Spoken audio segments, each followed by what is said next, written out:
This is a compost made using the Johnson-Su Bioreactor technique.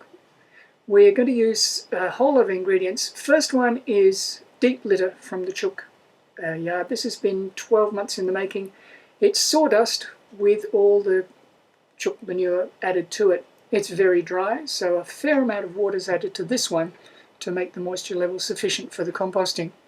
We have lots of bags of weeds. Now these have been run over with the mower. They're fresh, so they have got plenty of moisture in them, and we've got quite a few bags of that. Another ingredient we're going to use is horse manure.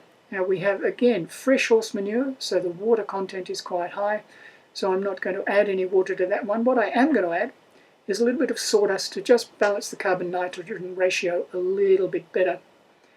Once the deep litter has moistened up nicely, it can be sprinkled from the tub around the edge. Then the bags of mowed weeds are added, and then some fresh weeds which haven't been mowed but are direct from the garden, so good moisture level, plenty of nitrogen in them, they're bright green. The rest of the ingredients are added slowly. Now you can see there's no front on the heap at the moment, but as it fills I simply add more to the front, as you can see there. More manure coming in. Took about a trailer load and a half of manure to complete this one, a little bit more sawdust. The front is going up again. We also added some fresh chippings of trees that had been pruned recently. So again, a bit of green in there.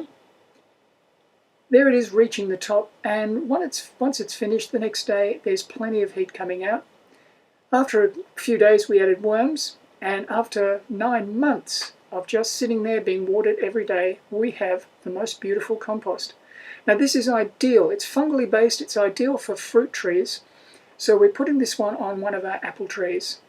About 5 or 6 barrows went around the apple tree, just around the drip line. I didn't want to put the thing right up against the trunk, not necessary.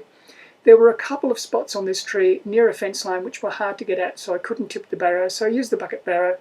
Quick and easy job, just take it out of the barrow, tip it on there. I highly recommend these. And there we have it. The tree is surrounded by the new compost